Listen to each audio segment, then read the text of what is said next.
नवरात्र के दूसरे दिन पूजनीय देवी ब्रह्मचारिणी की कथा के अनुसार पूर्वजन्म में पर्वतराज हिमालय की पुत्री पार्वती ने नारद जी के उपदेश से भगवान शिव को पति रूप में पाने के लिए कठोर तपस्या की थी, जिससे उन्हें ब्रह्मचारिणी नाम मिला।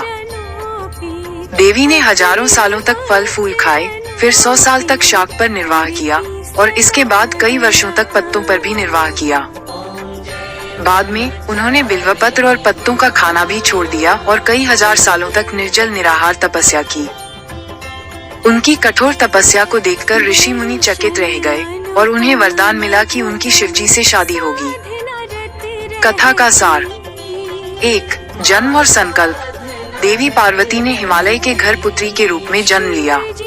नारद जी के प्रभाव से उन्होंने भगवान शिव को अपना पति स्वीकार करने का संकल्प लिया और उनकी तपस्या करने वन चली गयी। 2. कठोर तपस्या। देवी ने पहले 1000 वर्षों तक केवल फल फूल खाकर तप किया, फिर अगले 100 वर्षों तक केवल जमीन पर रहकर शाक पर निर्भर रहीं।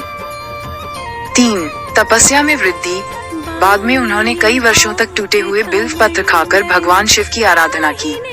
उन्होंने सूखे पत्तों को खाना भी छोड़ दिया और फिर कई हजार वर्षों तक निर्जल और निराहार रहकर तपस्या करती रहीं। 4. अन्न का त्याग और नया नाम।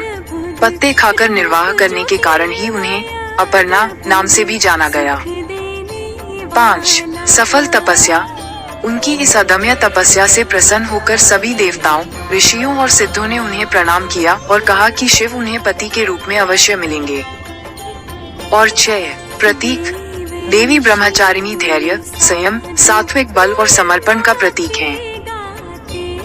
ये कथा हमें जीवन के कठिन संघर्षों में भी मन को विचलित न करने की प्रेरणा देती है और मां ब्रह्मचारिणी की कृपा से भक्तों को सर्व सिद्धि प्राप्त होती है।